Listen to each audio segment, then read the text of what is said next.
Today, Saturday, the 15th of October, John Kerry and Sergei Lavrov from America and Russia, along with representatives, their counterparts, I believe, from Iran, from Saudi Arabia, Turkey, and Qatar, are meeting in Lausanne, Switzerland, discussing possible ways to resolve the Syrian conflict without any prospect whatsoever of coming up in any kind of a reasonable agreement on doing it.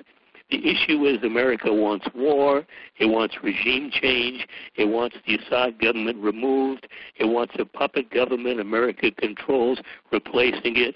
Its policy is to continue waging endless war in Syria until it achieves its objectives. Is very concerned because the Syrian government, with Russian help, have made great strides toward defeating the terrorists that America supports.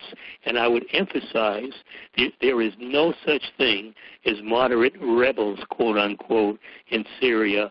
All armed groups fighting the Syrian government are terrorist groups. They go by different names, many different names. The best-known ones are al-Nusra, that changed its name, but it's still al-Nusra. Al-Qaeda in Syria is what it is.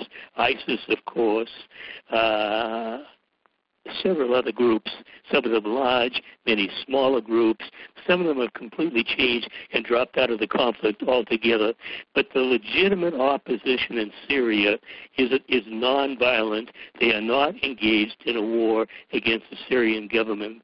The fact that Russia and Syrian forces are making great gains in defeating the terrorists that America supports, the same ones that America's allies supports, Israel, Saudi Arabia, Qatar, Britain, France, Germany, other NATO countries, goes on to Canada, goes on and on, Australia. Has America considering changing its tactics, including conducting airstrikes on Syria's military, its weapons depots, its command and control facilities, its airfields, and possibly imposing a no-fly zone? These are actions, if undertaken, that would possibly confront, maybe very likely involve direct confrontation with Russia. Russia is supporting Syrian sovereignty and its territorial integrity. It's combating terrorism. That's what Russia is doing.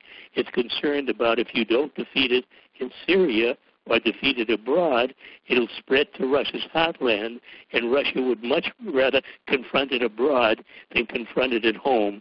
So Russia is on the right side of this very vital issue. America is leading on the wrong side of the issue. If America attacks Syrian troops, if it imposes a no-fly zone, that would be a virtual declaration of war on Russia. Russian warplanes flying in Syrian airspace, so are America's. As of now, both countries coordinate their aerial activities so they don't conflict with each other in the same airspace. That's a prescription for even an accidental confrontation. Start downing either Russian or American planes, and it will likely escalate to something more serious. So this is the situation going on right now. There was a meeting in Washington yesterday considering alternate options of America's Syria policy. None of this has been reported in the media. I think it's being kept under close wraps in Washington. And my own feeling is that I don't expect Obama to take any radical increases in militarism in Syria. He's got only a few months to go in his tenure. But what I see him doing is this: laying the groundwork for Hillary when she'll succeed him, which looks extremely likely now. The way things are going, and I agree with Trump, I think things are rigged to have her succeed Obama. I think the groundwork is being laid for the kind of militarism that she represents, escalating war in Syria, threatening Russia, risking the possibility of nuclear war, and I call that possibility 50-50 with her running America, with her finger on the nuclear trigger.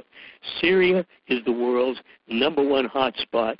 It could literally be a flashpoint that ignites World War III that I think is already on, except that it hasn't exploded to the point where everybody knows what it is and understands. The problem with that understanding is that once everybody knows it, there could be mushroom-shaped clouds around the world. And if that happens, it's curtains for everybody.